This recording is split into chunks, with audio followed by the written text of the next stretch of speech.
Okay, so how should I start this? If you have seen my review of the Sony XZ2 compact that I did a few days ago, you will pretty much already know what to expect from the XZ2 just on a bigger scale. But what I've seen in those comments of the XZ2 compact is that just people don't like the design at all. But I would just tell you one thing, don't judge just from what you see on pictures and videos. Check it once in real life and things might change. It's the same things with cars. They look good in pictures and such, and maybe not as good or even better in reality. And the same thing also goes for the XZ2. Get past that, because, okay, I'm not gonna deny that there are a few things that are weird with this phone when it comes to the design, which is especially the size, because let's just see it like this. Huawei P20, 5.8-inch display, Sony 5.7. The Huawei weighs 163 grams, this weighs 197 grams. And then just look at the size difference. The Huawei is so much shorter. It is noticeably narrower and thinner, with a battery that is actually bigger than on the Sony. So you can't deny that it is a heavy, clunky, chunky phone. But nothing changes here that this phone feels great in hand. Yes, not the smallest bezels on all four sides and not the thinnest one, but the in-hand feel is great. Yes, though I have to say it is very heavy. That is something that you just have to get past, the same as, for example, the ergonomics, because they are not perfect. The fingerprint reader is actually a little bit lower if you would check compared to the compact. One thing that I've noticed that's actually quite funny, if I know actually how normally I hold my phone, my finger is already actually here. So it is just something that you have to get used to, which you have to learn. Retrain your finger has to be there, and as you have seen, if you pick it like up, okay, if you normally pick it up as most people do, which are known from other phones, because the fingerprint reader is on a very similar location, where here the lens is. So at first you will put it a lot at this place. The camera though doesn't really stand out much. Fingerprint reader is fine. It's not the fastest one, but it's reliable enough once you get used to the position. Same as for the power button. The power button is a little bit low. I would wish for it to be at least something like here, but you will also get used to that. The volume rocker though is quite a stretch, I have to say that, but in that case at least we have the camera button.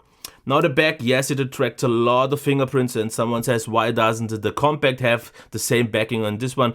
Personally, you have to like just either one. I have no issue with the plastic back on the compact, and I have no issue with this because I usually like glass back phones because they feel very grippy to me. That's though something that many people would disagree, because it also attracts a lot of fingerprints.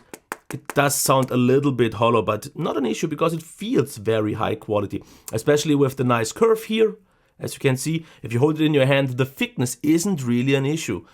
So it could be even bigger. Then we have a very nice transition towards the sides. Everything is smoothed off very well, so the execution is great, and the extra weight, I guess, is due to the steel frame and due to the haptic engine, which is completely useless.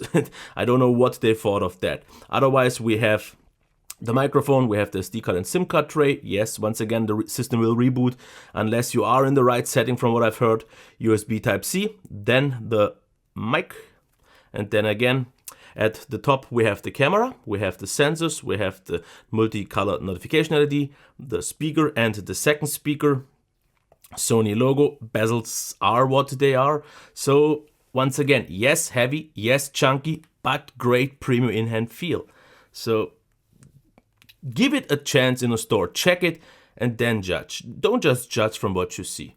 Because what is actually a weird thing, Sony users don't seem to like this because they like this more boxy omnibalance design from the past. But new people who never really liked Sony also don't like this design. So I guess Sony can't make it right these days. Yeah, I can't really say much more about that. Now what we have in terms of color for the display is a professional mode that is a little bit more laid back than standard colors, just ever so slightly boosted, but in a super nice vivid way, and then super vivid mode, which takes things just a little bit too far in my opinion. Same as for the video enhancement, because if you have it on, as you can see, there's a huge difference, and colors will, in my opinion, just get completely a little bit too heavy. Skin colors and so on don't really look great, but you have a white balance tool, even though I don't think you really need it this time.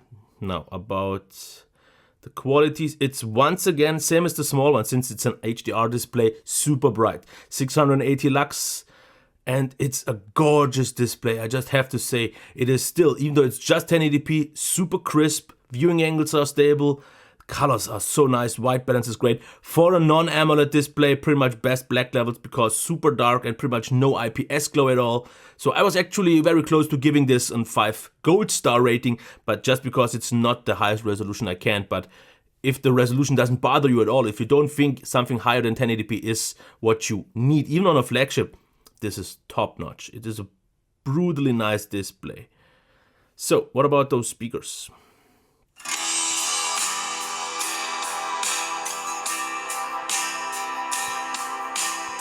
Let's actually stop this already because we have seen the Taptic engine.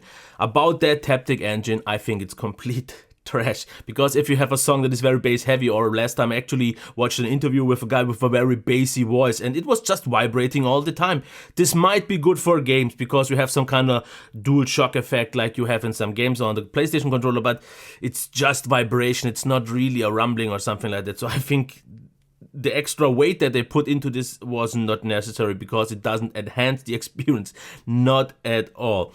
The speaker system, though, I have still to say I would wish for it to be a little bit richer, warmer, just a little bit more immersive and also louder. So just about 4 stars. I would almost like to give it 3.5, but just because it is front facing and maybe on the demo it will actually sound better than it is, I would still for a flagship to have a louder sound, because I don't know how many times I've watched the video and just couldn't properly hear with the volume that I wanted to.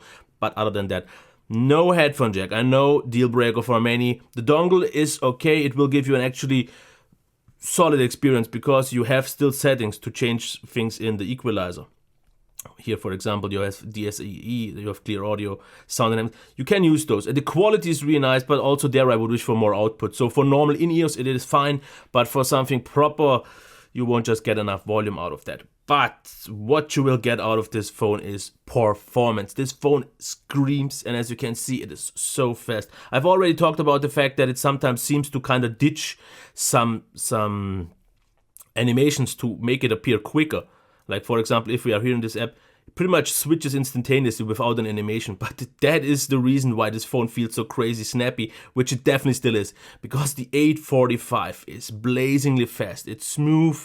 It feels so nice and lightweight. And yes, in my opinion, it definitely is still actually, I wouldn't maybe say significant, but a noticeable, an obvious difference or an improvement over the 835. It is a brilliant chip. Multitasking is super fast and wow.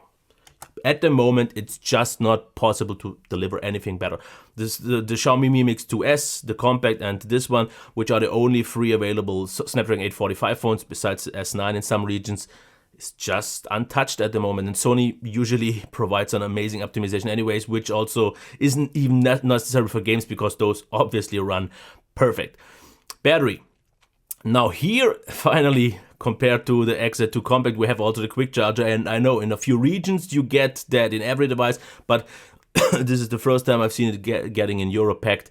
And even without the option that preserves the battery and charges slower, it took still 2 hours and 10.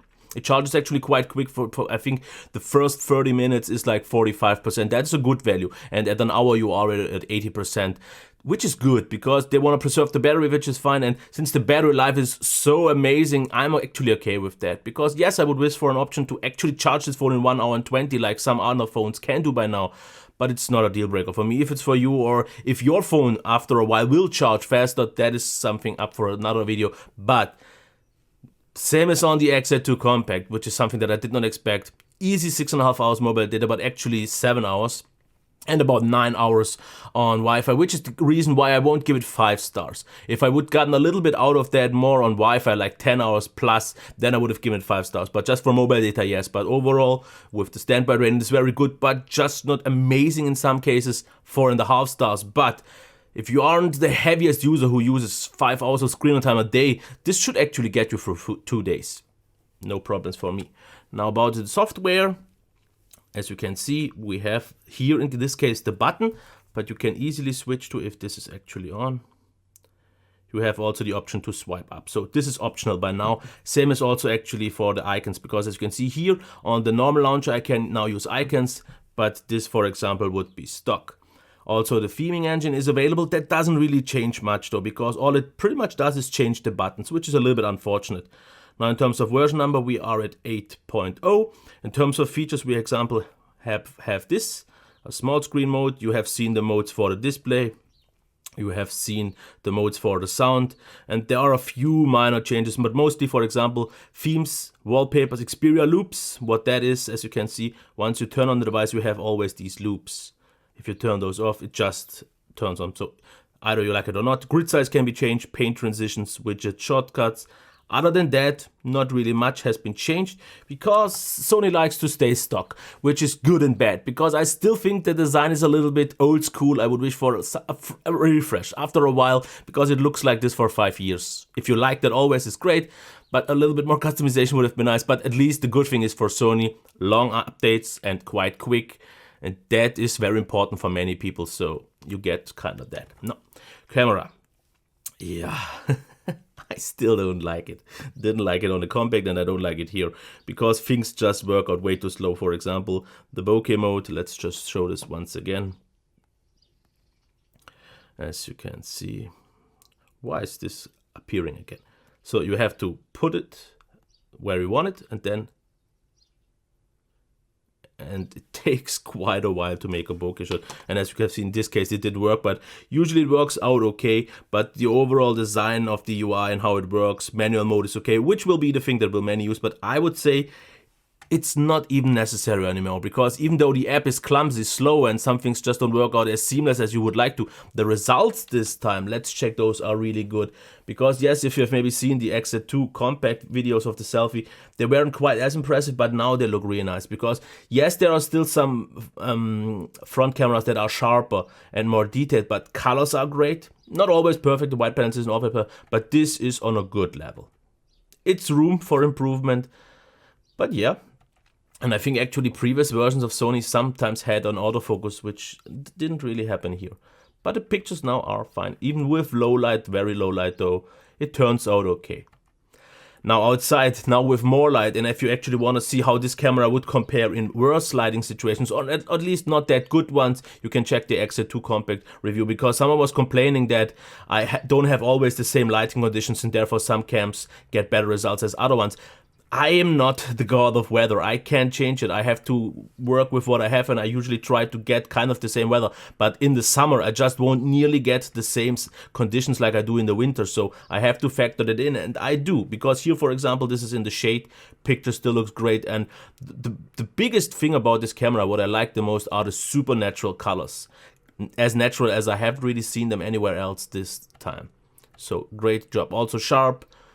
Autofocus though, shutter times, and the post-processing is still something that holds you back and just makes the whole experience slower. But the pictures, in my opinion, are great. It's easy a 5-star camera, absolutely. Indoors, some have an issue with low light qualities. Personally, I think they are fine. I have no major issues with that. And then, as you can see, this is okay. It's not perfect, there are better ones, but I don't see why people seem to have an issue with low light. Okay, bokeh mode, yeah, and okay, just trigger the phone. As you can see, it's maybe not super natural, and it's not perfect, it's not flawless, but you can work with it. It's at least an option if you want to use it or not. Now let's get into the video. We have nothing for you to see here. Okay, now 4K.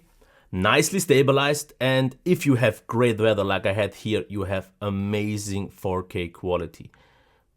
Autofocus works actually quite good here because it's a very subtle and not the fastest autofocus, which feels very natural on a video cam. So I kind of like that, even though I don't like it so much on photos. But look at this quality, it's so nice and sharp. Yes, there is some glare, ignore that. Maybe the lens wasn't perfectly clean, but I did clean it. But absolutely great results. Absolutely kind of blown away already because it just looks so natural. It doesn't maybe look as impressive on some other phones, but also 1080p 60. Also not really any artifacting. Autofocus works a little bit different, but still quite good. Stabilization, I think, doesn't work on 60 frames. As you can see here, it is a little bit more, but at least I didn't have the issues that I had initially on the XZ2 with the kind of slowdowns on 1080p with some stutters. Front-facing cam, with better lighting actually looks, but there is some weird little grain. I'm not quite sure if you can see this on the video, but there is this always kind of, I don't know why it tries to maybe over sharpen, but there is a little bit of graininess in the video, why the front facing cam just isn't really all that good. Same as, for example, for inside. Oh, sorry, wrong picture. Because here the grain actually gets even more so obvious. What is really good though is the microphone. Nice, clear, warm, rich sound, very high quality, I have to say. The cam, now in low light, let's check that. Yeah, obviously it will degrade, but most will. So that was it after 15 minutes. Let's get to the conclusion.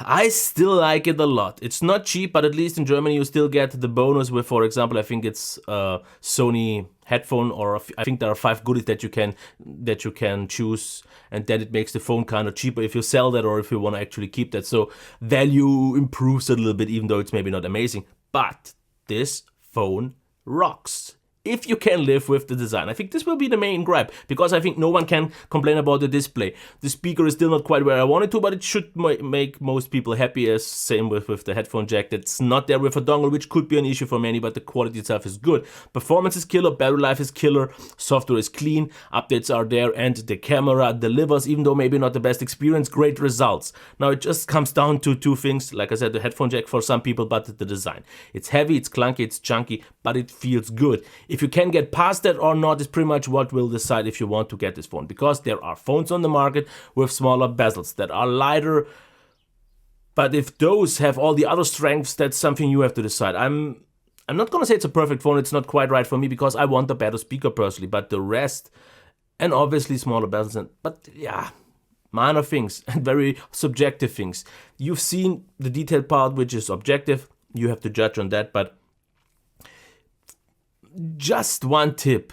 Don't just look at it and say, no, it's not an option. Check it in the store and give it a few minutes, because yes, the weight, if you are someone who doesn't like, because I'm always the one that says I want a heavier phone because it makes it feel luxurious. It gives it this premium heft, but this, I have to say, is too much. When I used it just for a week though as my daily driver, in normal use, I didn't bother so much. Of course, if you use a case, it will get even heavier, but I think this is something you can get used to, unless you are someone who says, like, for example, in some other videos, that if you make a phone 5 millimeters too tall, it will blow his pockets.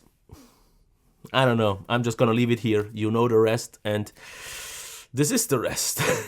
Okay, until next time. Bye.